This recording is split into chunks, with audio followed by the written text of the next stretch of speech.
पति अपने पत्नी को मुंबई घूमने के लिए बुलाता है कि आएगी, वो भी थोड़ा घूम लेगी, लेकिन मुंबई घूमने वो जाती है। मुंबई जाने के लिए मुंबई जा नहीं पाती है, वहां से वो कोठे पहुंच जाती है।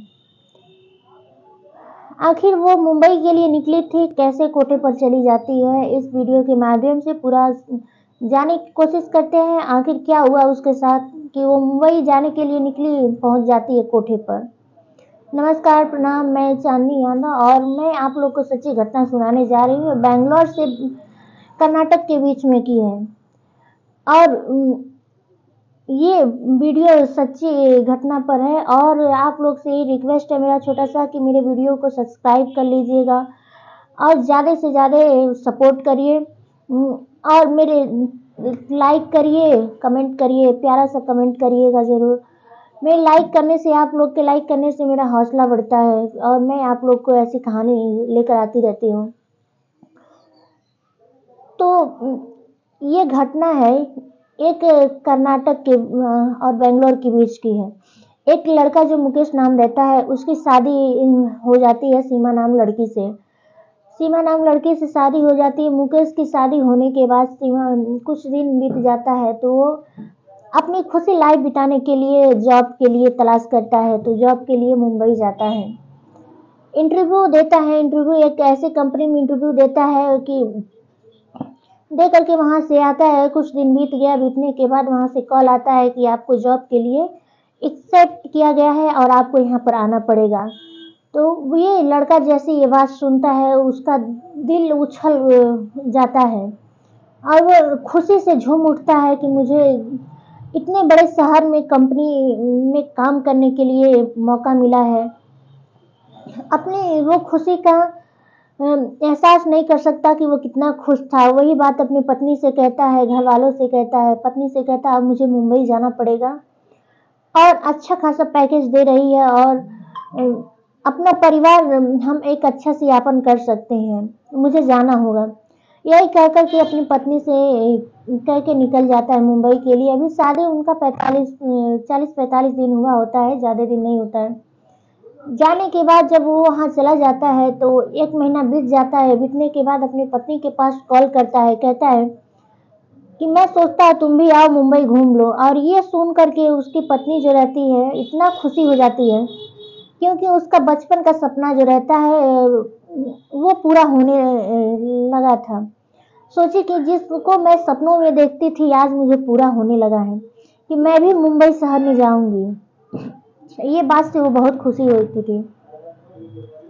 तो उसका पति जो रहता है 10 अक्टूबर को उसको टिकट निकाल देता है। वो वहां से बेंगलोर से निकल जाती है रेलवे स्टेशन पर। वहां से जाने के लिए रेलवे स्टेशन रेल में बैठ जाती है और वो अपनी खुशी का इरादा अपने पति से कहती है कि मुझे यकीन नहीं हो रहा था कि मेरा जो सपना है आज पूरा हो जाएगा। यही सब बातें करते हुए जा रही थी। अभी ट्रेन जब खुलने वाली थी तो अपने परिवार से बात की। परिवार से बात करने के बाद वहाँ पर फिर अपने पति से कही कि मुझे यकीन नहीं हो रहा है कि मेरा सपना पूरा हो रहा है। बार बार यही वो बात कहती रही कि मैं जिसे सपनों में देख रही थी, और मुझसे ज़्यादा ये खुशी की बात है कि मैं पहली बार अकेली जा रही हूँ। तो उसका पति कहता है ठीक है, अच्छे से आना, कोई बात नहीं, आराम से आना, और आना तो मुझे मुंबई कॉल करना, मैं आ जाऊँगा रिसीव करने, स्टेशन पर लेने आ जाऊँगा।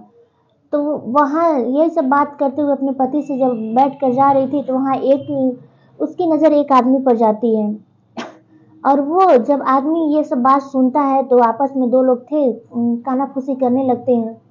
कानाफूसी करने के बाद उसके बाद इसके पास आकर बैठ जाते हैं, सीमा के पास। सीमा से कहते हैं बहन आप अकेली पहली बार यात्रा कर रही हो क्या? तो कहती पहली बार यात्रा नहीं कर रही हूँ रेल में, और मैं कर आपकी एक्साइटमेंट देख कर तो लग रहा है। तो कहती है कि मैं रेल में कई बार यात्रा कर चुकी हूँ लेकिन मैं मुंबई पहली बार जा रही हूँ और इसीलिए मैं खुशी हूँ, और इससे ज़्यादा खुशी हूँ कि मैं अकेले जा रही हूँ। तो कह रहा हाँ आपको देखने से लग रहा है। तो वहीं सब बैठ जाते हैं, आपस में बात करने लगते हैं। फिर कुछ देर बीत जाता है, उसकी अपनी बातों में लगा, बहलाने फुसलाने उससे बात करने लगा। और कुछ देर बीतने के बाद वो जो सीमा रहती है खाने पीने की जो चीज़ लेकर आती है, खाना निकाल कर खाने लगती है। तो गांव के लोग रहते हैं आपस में एक दूसरे से जो रहता है ना, कहते हैं अलग प्रेम भाव रहता है गांव के लोगों का। तो गांव वाली थी तो कहती है भाई साहब आप लोग भी खाना खा लीजिए, मैं भी खा रही हूँ। तो उसके बाद कोई इनकार नहीं, सब कहते हैं, साथ में खाना खाने लगते हैं। तो जो खाना लेकर आई है उसी में से उन लोग को भी दे देती है। देने के बाद उसके बाद कुछ देर बाद उसका पति मना करता है कि कोई कुछ देगा तो खाना पीना मत। और उसकी पत्नी खूबसूरत थी, अभी हाल ही में शादी हुई थी, और उसे उसके पति को कहीं ना कहीं ये बात खटक रही थी कि मेरी पत्नी अनजान शहर में आ रही है, अकेले आ रही है, कोई कुछ खिला पिला दिया। तो उसके मन में ये चल रहा था। तो अपनी पत्नी से कहता है कोई कुछ खिलाएगा तो खाना पीना मत। तो जो अभी वहाँ से बेंगलोर 1 से 150 किलोमीटर दूरी बचा था, वहाँ पर तब तक एक चाय वाला आता है। तो वो जो खाना खाए थे, पास में 2 व्यक्ति रहते थे, तो वो एक उसमें का कहता है बहन चाय पी लो। चाय लेकर आता है, वो कहती मेरा मूड नहीं है। तो ज़बरदस्ती 3 कप चाय लेकर आता है और उसमें वो चाय पीती है। पीने के बाद तुरंत उसे पता नहीं कि वो कहाँ है। उसके बाद कुछ उसका ठिकाना नहीं। तब वो जब उसके होश आता है तो देखती है हम ट्रेन में नहीं बैठे हैं, ट्रेन की जगह कार में है। तो जब वो वहाँ हाथापाई करने लगती है, कहती आप लोग, आँख खुलता है तो देखती है कि वही इंसान है जो उसे ट्रेन में मिले थे। तो वो जो थे तो देखे तो पूछी आप मुझे कहाँ लेकर जा रहे हैं और कौन है आप लोग, कौन है, कहाँ जा रहे हैं। तो ये बात करने लगी और वो पढ़ी लिखी थी, तुरंत समझ गई कि अब तो मेरे साथ कुछ गलत होने वाला है। ये बात ये सवाल करती तब तक उसको थप्पड़ मार देता, चुप करा देता था। और वो अकेली थी, फोन उसका भी नहीं था, फोन भी सब छीन लिए थे। अब करे तो क्या करे, चलती गाड़ी थी, ट्रेन था, अरे कार था, तो उसमें कुछ कह भी नहीं सकती। जब तक आवाज देती तब तक थप्पड़ से मुंह पे मार देता 2-3 तमाचा। उससे वो डर सहम गई थी, कुछ बोल नहीं पाती। और साथ में वो लेडीज थी, अकेली थी, और ये सब 2 आदमी थे। चुपचाप बैठकर चली जाती है। उसके बाद वहां से एक वहां पर गाड़ी रोक देता है और वहां पर जो रेड लाइट एरिया में जब वहां गाड़ी के पास लेकर गया तो ऐसे पास में सब उतार रहे थे उसे पकड़ करके कि किसी को डाउट ना हो।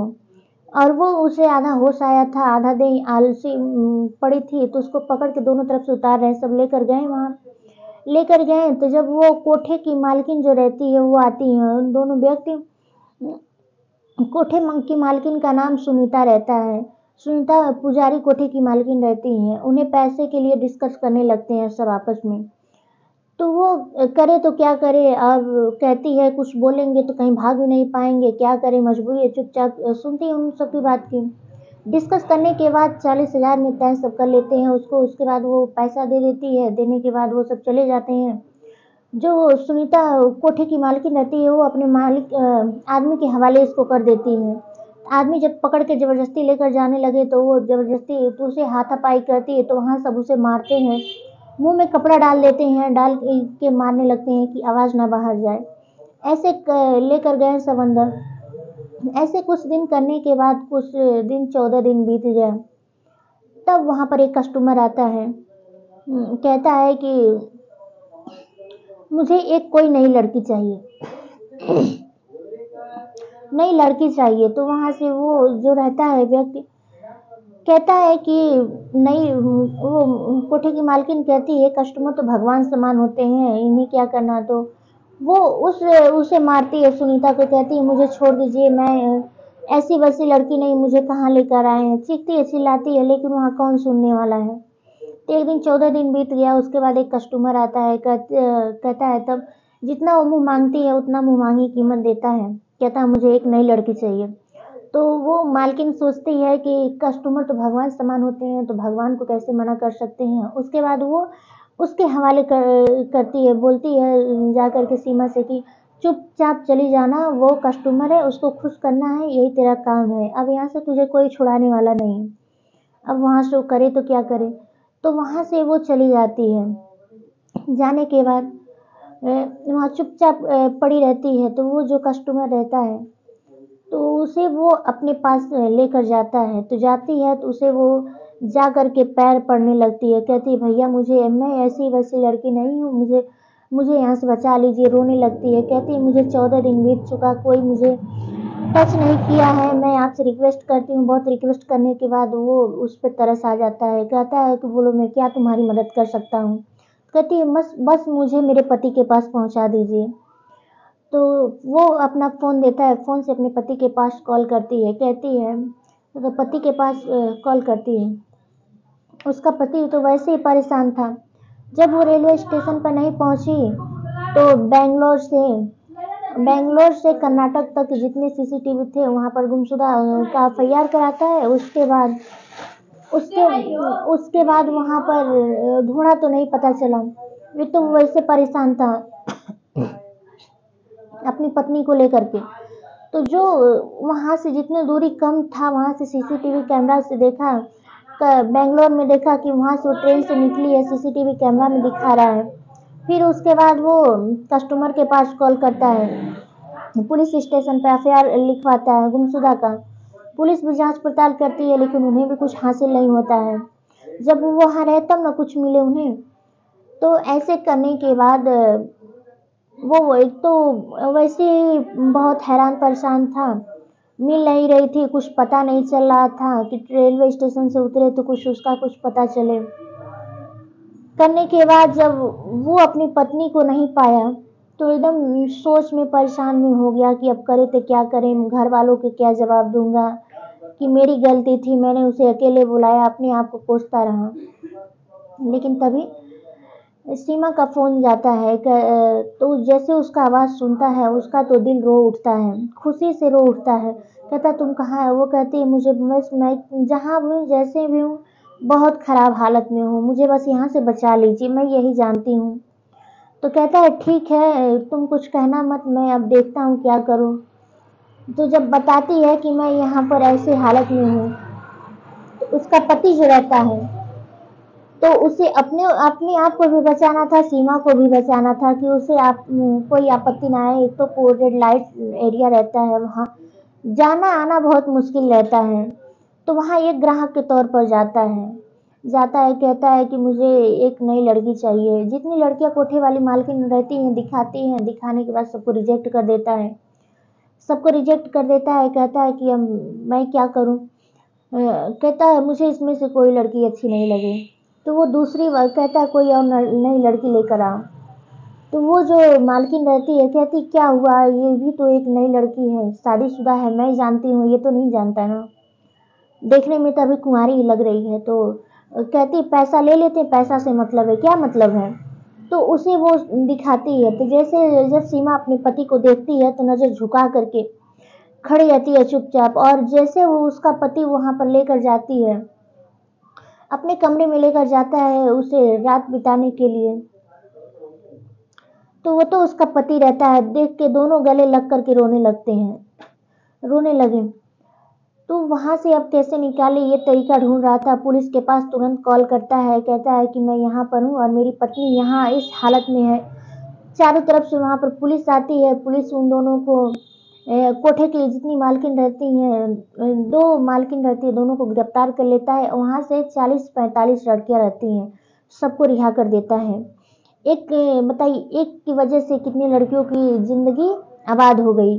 पुलिस सबको किसी न किसी जगह पर जो रहती हैं उनको वहां पर भेज देता है, और उसको सीमा को अपने घर लेकर आता है। और जो रहती हैं सारी वहां से निकल जाती हैं कि कोई कमाने खाने लगी, कोई अपने अच्छा से लाइफ बिताने लगी, सब लड़कियां वहां से निकल गईं और सीमा को बहुत दुआ देती थी। तो वीडियो अच्छा लगा हो तो लास्ट में